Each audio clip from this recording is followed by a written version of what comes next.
नमस्कार, आदाब, सत श्री अकाल दोस्तों।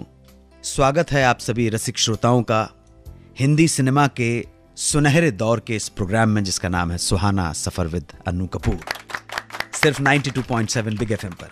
आज का शो मैं प्रस्तुत करने जा रहा हूं जिसमें हम याद करेंगे famous editor, producer and master director स्वर्गीय श्री ऋषिकेश मुखर्जी, जिनका जन्मदिन आता है 30 सितंबर को। आज महान हस्ती को खराज अकीदत या श्रद्धांजलि, श्रद्धा सुमन अर्पित करेंगे। तो चलिए शुरू करते हैं आज का ये सुहाना सफर, जहां होंगी स्मृतियां ऋषिदा की। ऋषिकेश मुखर्जी। दादा का जन्म, ऋषिकेश मुखर्जी का जन्म 30 सितंबर 1922 को कलकत्ता में हुआ था। बचपन में कभी सोचा भी नहीं था कि वो फिल्मों में काम करेंगे। कॉलेज लेवल पे प्ले वगैरह करते थे, बायोकेमिस्ट बनना चाहते थे।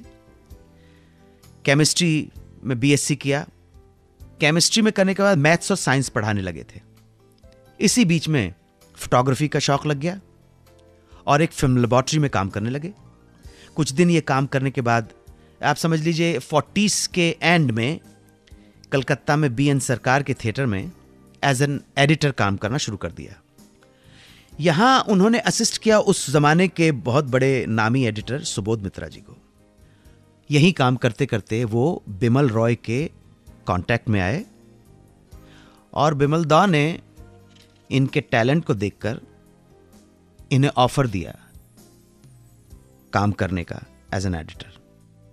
और इसके बाद वो सन 1951 में बंबई आ गए। बिमल रॉय के साथ 2 बीघा जमीन और देवदास में काम करते करते स्क्रिप्ट भी लिखना शुरू कर दिया। और इसके बाद उन्होंने इंडिपेंडेंटली डायरेक्शन की शुरुआत की सन 1957 की फिल्म से, जिसका नाम था मुसाफिर। इस फिल्म की कहानी उन्होंने लिखी थी और इस कहानी को सुनने के बाद दिलीप साहब ने उन्हें इस फिल्म को डायरेक्ट करने की प्रेरणा दी थी। इस फिल्म को देखकर राज कपूर इतने इंप्रेस हो गए कि उन्होंने 1959 में ऋषिदा को एज ए डायरेक्टर साइन किया फिल्म अनाड़ी के लिए।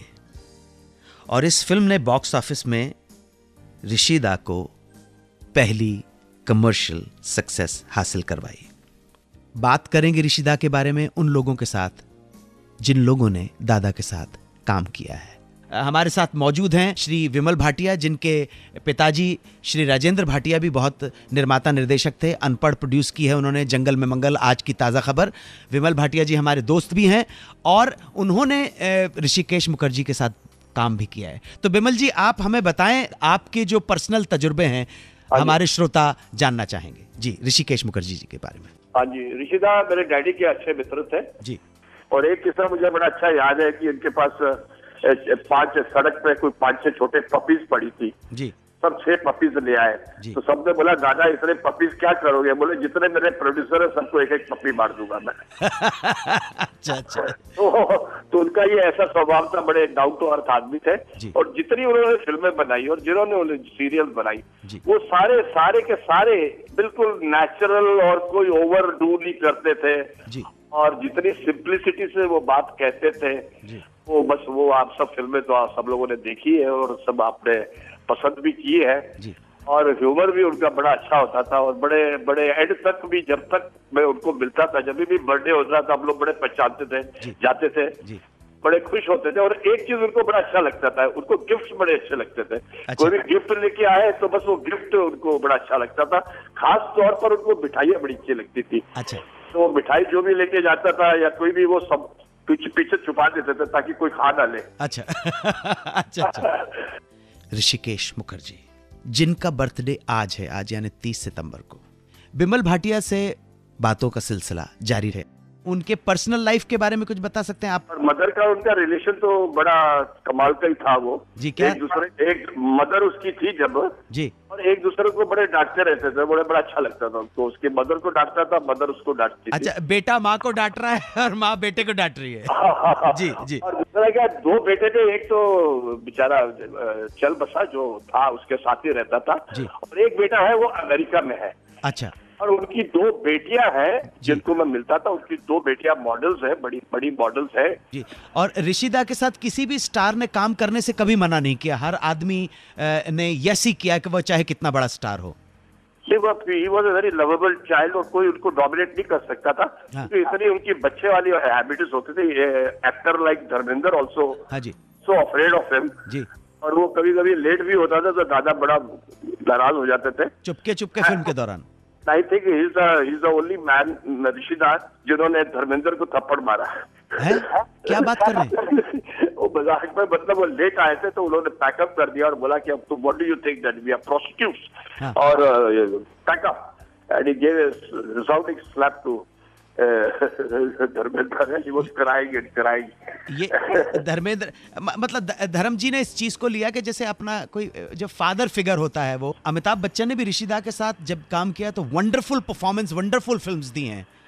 अच्छा, और मुझसे बातचीत के दौरान बरसों पहले आपने कहा था कि अमिताभ बच्चन का सबसे पहला स्क्रीन टेस्ट आपने ही लिया था।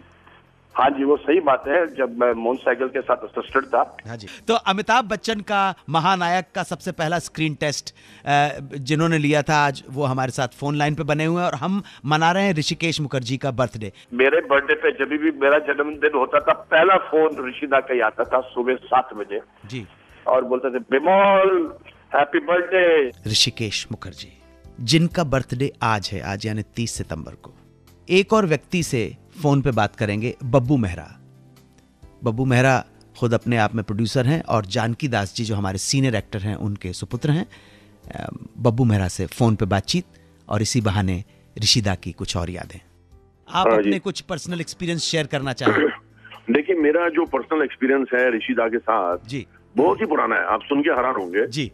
आई was assistant director to mister Mahesh Kaul ji. जी, ठीक है, और महेश कौल जी का देहांत हो गया जी अचानक, और पिक्चर बना रहे थे वो अग्नि रेखा, संजीव कुमार को लेके, शारदा को लेके, साउथ की टॉप की रन थी। जी जी। ये बात है 1973-74 की। ये शारदा वही है जिन्होंने अजय साहनी के साथ काम किया था, समाज को बदल डालो। बिल्कुल बिल्कुल बिल्कुल जी। तो ये पिक्चर बन रही थी और कौल साहब की डेथ हो गई।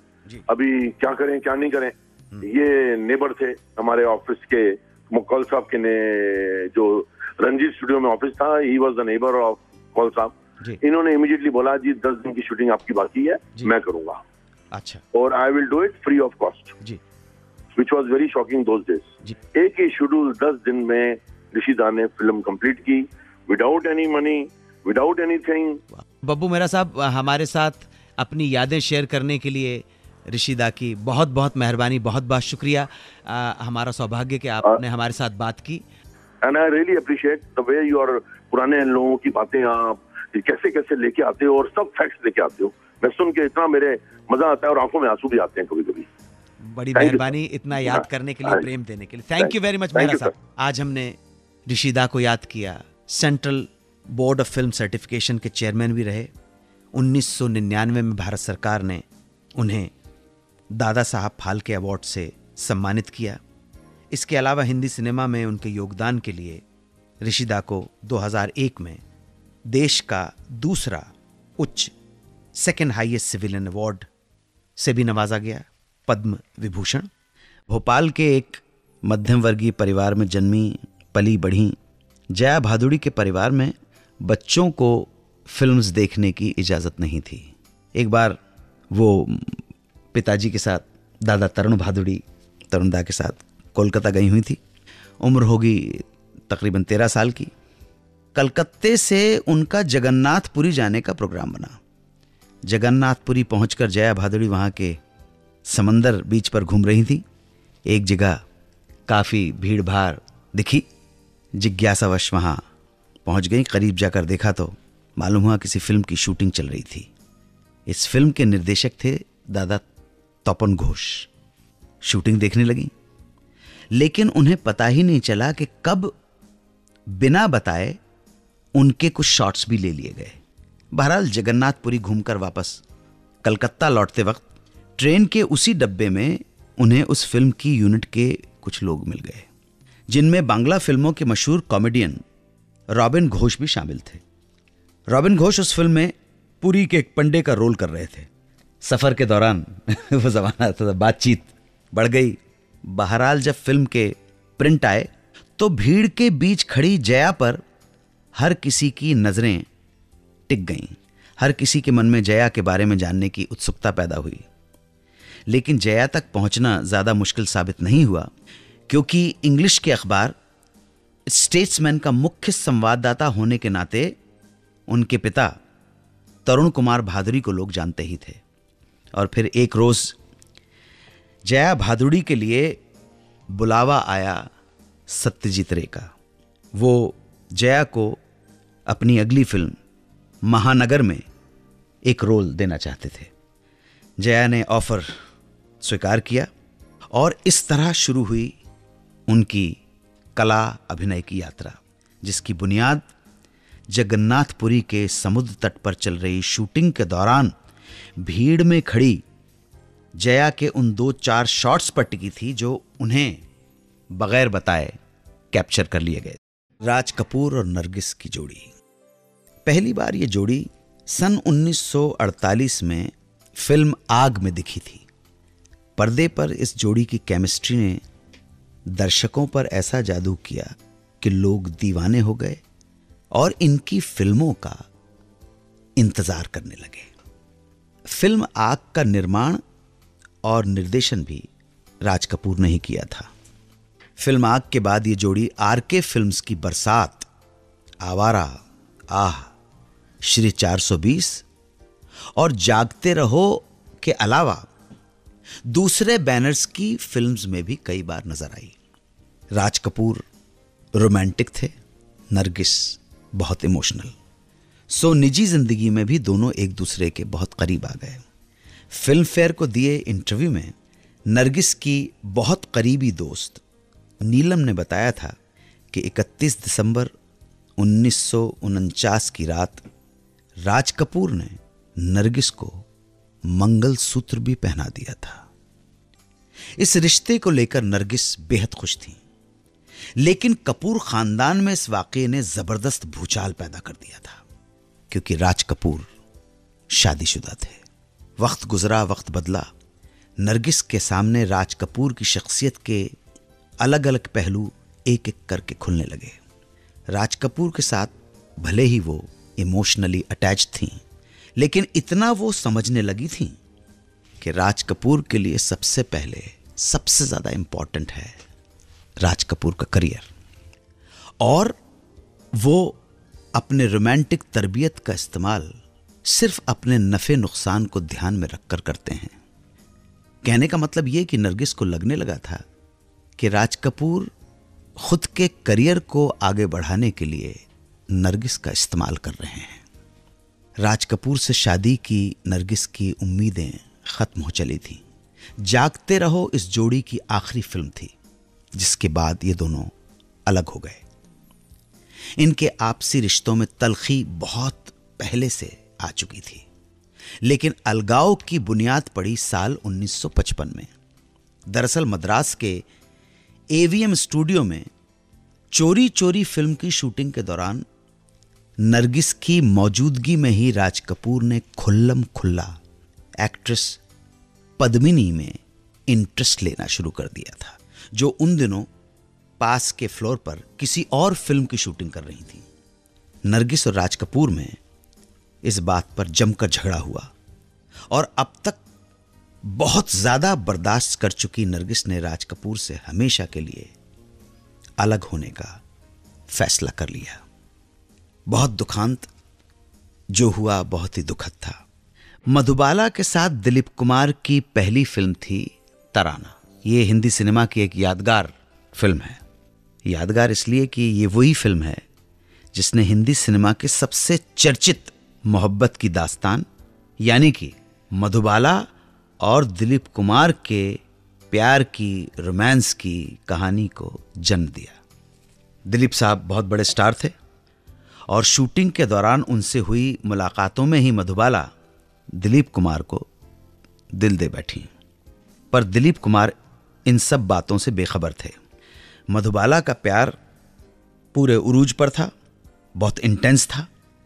नतीजा ये हुआ कि मधुबाला ये वन साइडेड प्यार बर्दाश्त नहीं कर सकी और मेकअप मैन पीसी जोशी के ज़रिए उर्दू में एक ख़त लिखकर उसके साथ एक लाल गुलाब का फूल रखकर मधुबाला ने भिजवा दिया दिलीप कुमार के पास। ख़त का जिस्ट कुछ इस तरह से था, अगर आप मुझे चाहते हैं तो ये गुलाब कबूल फरमा लें, वरना ये गुलाब वापस भेज दें। दिलीप कुमार ने मधुबाला के इज़हार मोहब्बत को कबूल कर लिया, गुलाब अपने पास रखकर। और फिर शुरू हुआ फिल्म के रोमांटिक सीन्स के साथ रियल लाइफ का प्यार, रोमांस। और ये रोमांस, ये अफेयर बन गया हिंदी सिनेमा की सबसे चर्चित मोहब्बत की दास्तान। आज के इस सुहाने सफ़र को देता हूँ यहीं विराम। कल फिर आपसे मुलाकात होगी और हम निकल पड़ेंगे एक नए सुहाने सफ़र पर, जहां हमारे साथ होंगे हिंदी सिनेमा के सुनहरी दौर के कुछ और मीठे गीत और सुने अनसुने नए किस्से। तो हमेशा की तरह इजाज़त दीजिए। जय हिंद, वंदे मातरम।